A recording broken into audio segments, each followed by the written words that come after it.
Oh, you scared me a little. Usually when I come out this late, everyone else in the village is fast asleep or hiding from the monsters that lurk in the woods at an hour like this. Speaking of things lurking in the night, who are you exactly? I don't recognize your voice. You've just moved here? Well, I suppose that makes sense. Strange. You'd think that rumors of a newcomer would spread around like wildfire. Nothing interesting happens around here, so you'd make everyone's year. Another topic for people to gossip about. But where are my manners? My name is Thea, and this is my special place. Of course, if you like it up on this hill, you're more than welcome to stay here too. It's not like I'm some sort of guardian of the hill.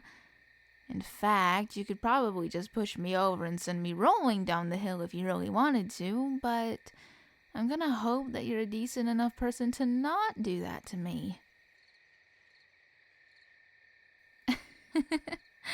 Well, I don't know why someone would kick me off the hill. Maybe you were really angry, and you wanted to come out here to spend some time alone. But when you arrived and saw that I was here, you just snapped. Couldn't help but send me flying down the hill. People do all sorts of mean things without a reason. That or their reason doesn't make any sense in the first place. Trust me, I know. Oh, it's fine. That sort of stuff is behind me now. After a while, people got bored of bullying someone that didn't give them the reactions they wanted. Looking back on things as an adult, it was sort of amusing, in a way. Though I definitely don't want to replicate the experience. Once was enough.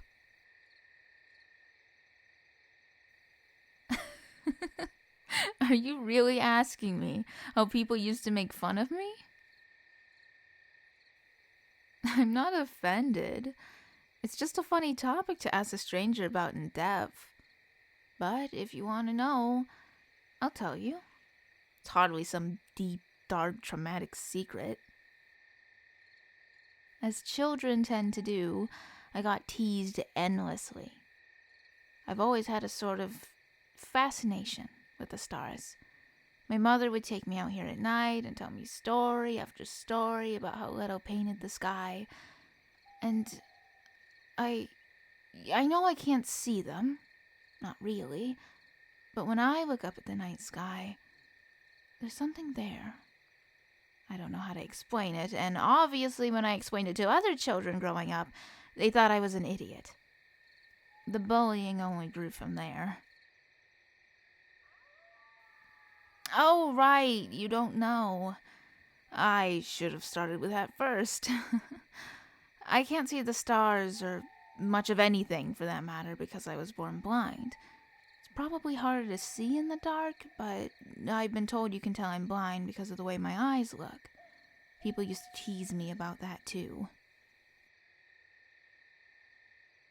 There's nothing to apologize for. I'm blind, not dying. If they aren't outright bullying me, they're pitying me. I almost prefer the former. So many people think I live in some sort of tragedy. I assure you, I'm perfectly content the way I am. At the very least, I was born this way. I imagine it would hurt a lot more to be born with the capabilities to see, and then realize one day you're losing it. To have your life changed permanently and without a choice in the matter? That would be far more scary to me. I'm glad you see my point.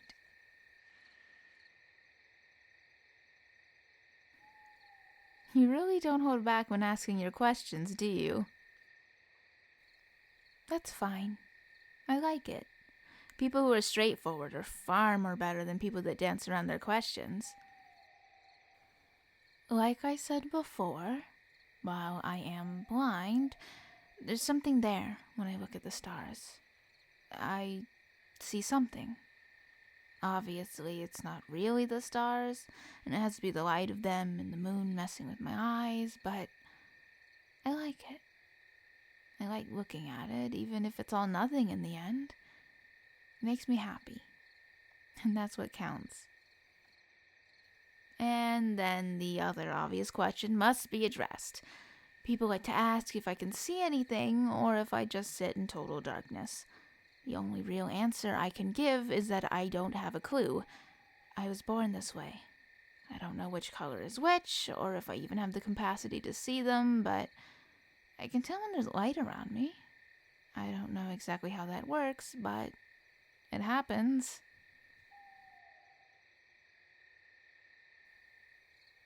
How do I get around on my own?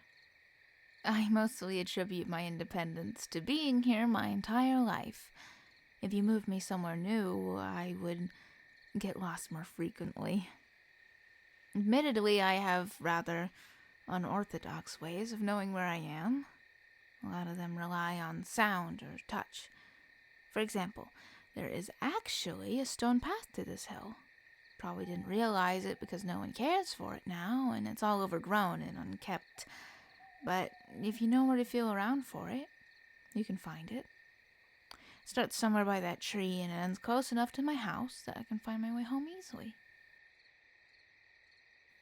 Satisfied with my answers? Good. Now it's time for me to question you. Why did you come here in the first place? Well, yes, I do wonder why you came to this village, but I mainly wanted to know why you bothered climbing the hill. Me? What about me? Oh, right. I suppose seeing someone out here in the middle of the night would be rather perplexing. I would be curious too if it wasn't, me. Just hearing you make your way up the hill was enough to have me frozen in fear. It's fine. Usually I'm not the jumpy sort, but when you're out in the middle of the night and suddenly hear footsteps, it's really difficult to keep your wits about you. I really thought the universe was about to serve up a plate of retribution because I make fun of the monsters that everyone else in the village believes in. On a separate note, what brought you to the village? It's a rather uninteresting place, I'm afraid, so if you were expecting any excitement other than meeting yours truly, you'll be very disappointed. You came here to get inspiration? Inspiration for what? Paintings? Are you a painter? That's cool. I've never met any sort of artist. A shame I can't see what you paint, but I'm sure all of it is very pretty. Well, even though you're really, really direct, you're still a kind person, so I'd like to think you make wonderful things. Since you've been here, have you got any ideas on what to paint? Not really. Well, I've heard there's fields of lavender to the south. Nothing like that appeals to you? No? Well, how about the night sky?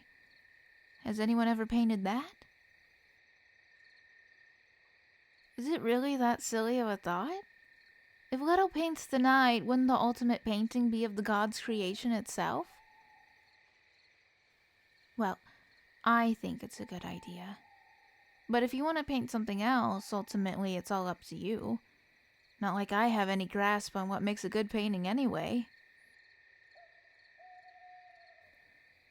Maybe it's in your best interest to ask around for opinions.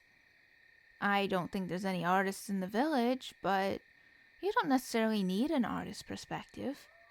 I mean, I'm definitely the worst person to ask, and I've already told you my opinion.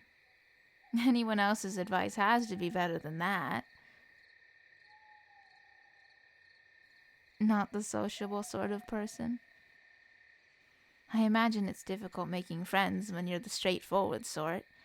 Most people tend to prefer more conservative speakers. Well, if it makes you feel any better, I can show you around the village sometime. I know everyone in town, even if the greater majority of them want little to do with me. I do have some friends, though. I'm sure if no one else wishes to speak with us about the arts, we can definitely ask them. It wouldn't be a bother. I already told you that village life is rather boring. I think spending time with you would be a fun change of pace.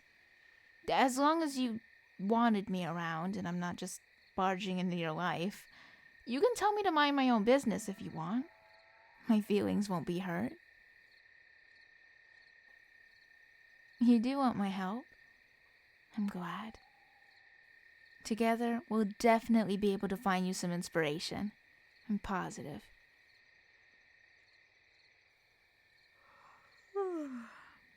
I'm also positive that it's about time for me to go to bed. If not, I'll end up passed out on this hill. Are you going home? No? Well, stay safe out here then. I'm out here most nights, so stop by so we can talk some more. Okay? Have a good night.